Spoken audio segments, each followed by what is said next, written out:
दोस्तों, वोट चोर पकड़ा गया है, उसकी शिनाख्त हो चुकी है, वो रंगे हाथों चोरी करते हुए पकड़ा गया। सबूत इकट्ठे हो चुके हैं। राहुल गांधी जी ने कई सबूत सबसे साझा भी किए हैं और कई सबूत आ भी रहे हैं, लेकिन चोर आड़ ले रहा है। चोर बचने की फिराक में है, चोर बच के भागना चाहता है। चोर इतना बौखलाया हुआ है कि गृह मंत्री संसद में गाली गलौज पे उतर आए हैं।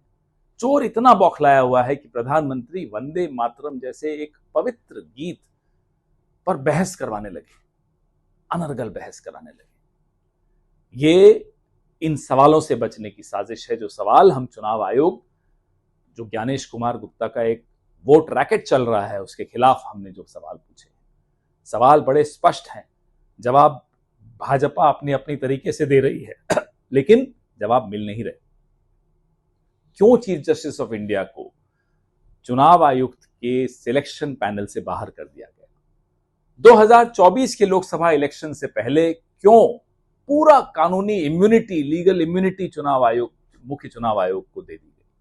क्यों 45 दिन के अंदर सीसीटीवी फुटेज को डिस्ट्रॉय करने का नियम बनाया गया, नियम बदल कर यह नियम बनाया गया? क्यों मशीन रीडेबल, बिल्कुल ट्रांसपेरेंट तौर पे हमें वोटर्स लिस्ट नहीं दी जा रही?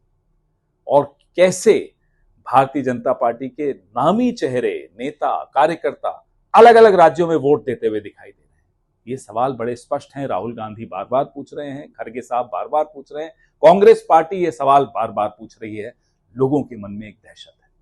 दहशत इसलिए है कि लोग जानते हैं कि उनकी आंखों के सामने, उनकी नाक के नीचे जो हो रहा है वो सबको दिख रहा है। लोकतंत्र की हत्या हो रही है और नरेंद्र मोदी के, अमित शाह के और ज्ञानेश गुप्ता के हाथ लोकतंत्र के खून से रंगे हुए हैं।